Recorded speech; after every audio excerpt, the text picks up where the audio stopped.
ఓం నమో నారాయణాయ. 2024 సంవత్సరం జూలై 17వ తేదీ అనగా బుధవారం రోజు తొలి ఏకాదశి పండుగ. ఇప్పుడు ఈ పండుగ గురించి మనము తెలుసుకుందాం. ప్రతి మాసంలో 2 ఏకాదశులు వస్తాయి. ఒకటి శుద్ధ ఏకాదశి, 2 బహుళ ఏకాదశి. అంటే సంవత్సరానికి 24 ఏకాదశులు వస్తాయి. విష్ణుమూర్తికి ఏకాదశి తిథి అనగా బహుప్రీతి. ఏ ఏకాదశి అయినా సరే దశమి రాత్రి నుండి ఉపవాసం ఉండి ఏకాదశి రోజు అంతా పూర్తిగా ఉపవాసం ఉండి ద్వాదశి రోజు స్వామివారికి పూజ చేసుకొని ధూపదీప నైవేద్యాలను సమర్పించి ఉపవాసమును విరమిస్తారు. ఈ విధంగా చేస్తే స్వామివారి కృపకు పాత్రులు అగుతారు. ఆషాఢ శుద్ధ ఏకాదశిని తొలి ఏకాదశి అని అంటారు. ఈ ఏకాదశి పండుగలను వెంటబెట్టుకొని వస్తుంది అని అంటారు. ఈ పండుగనే పేలాల పండుగ అని, శయనైకాదశి అని కూడా అంటారు.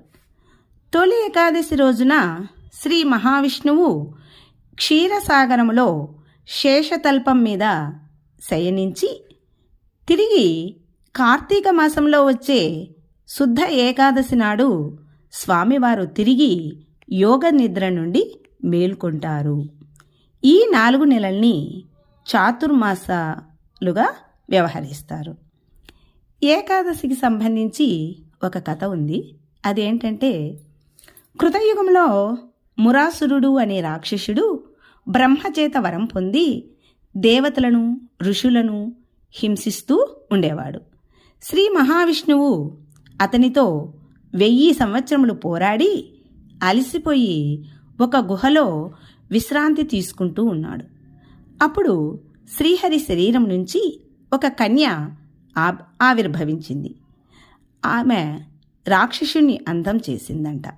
ఇందుకు సంతోషించిన శ్రీ మహావిష్ణువు ఆ కన్యను వరం కోరుకోమనగా తాను విష్ణుప్రియగా లోకం చేత పూజింపబడాలి అని కోరుకుందంట.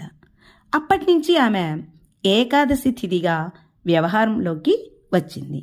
నాటి నుంచి సాధువులు భక్తజనులు ఏకాదశి వ్రతమును ఆచరించి విష్ణు సాయుధ్యమును పొందినట్లుగా పురాణాలు చెబుతున్నాయి.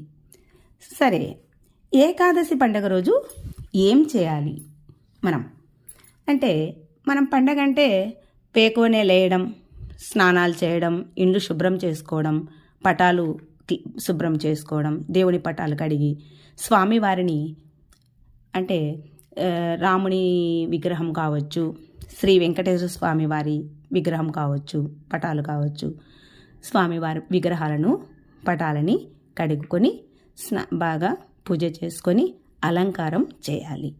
శ్రీ విష్ణుమూర్తి అలంకార ప్రియుడు కాబట్టి ఆ రోజు తులసీమాలతో స్వామివారిని అలంకరణ చేస్తే ఇంకా మంచిది. రకరకాల పుష్పాలతో స్వామివారిని అలంకరించి స్వామివారిని పూజ చేయాలి.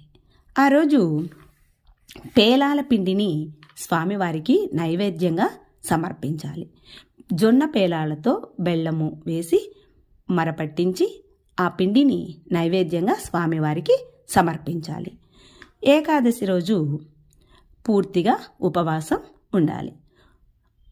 ఉపవాసం ఉండడము అంటే వండిన పదార్థాలను, ఉడికించిన పదార్థాలను తినకుండా పాలు పండ్లు ఇలాంటివి తీసుకోవచ్చు. పూర్తిగా ఉపవాసం ఉండలేని వారు ఆ విధంగా ఉపవాసం ఉండాలి. తర్వాత ఉపవాసం అంటే తిండి తినకుండా ఉండడమే కాకుండా స్వామివారికి దగ్గరగా మన మనసును ఉంచాలి. అంటే మన ఆలోచనలు, మన విధానము అన్నీ కూడా స్వామివారి మీదే నిలపాలి. కేవలం తిండి తినకుండా ఉండడమే కాదు. ఆ విధంగా స్వామివారి యొక్క నామస్మరణతో మనము ఆ రోజంతా గడపాలి. విష్ణు సహస్ర పారాయణం చేయాలి. స్వామివారికి సంబంధించిన భాగవతాన్ని చదువుకోవాలి. తర్వాత జాగరణ చేయాలి. ఈ విధంగా ఏకాదశి రోజంతా గడిపి మర్నాడు ద్వాదశి రోజున యథావిధిగా ఇంట్లో పూజ చేసుకొని మనకు దగ్గరలో ఉన్న దేవాలయానికి వెళ్ళి స్వామివారిని దర్శనం చేసుకొని ఉపవాస దీక్షను విరమించాలి.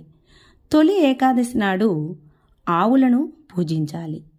తొలి ఏకాదశి విష్ణుమూర్తికి అత్యంత ప్రీతికరమైనది కనుక ఈ రోజున ఈ దీక్షను ఆచరిస్తే విష్ణుమూర్తి అనుగ్రహం లభిస్తుంది అని పెద్దలు చెబుతున్నారు.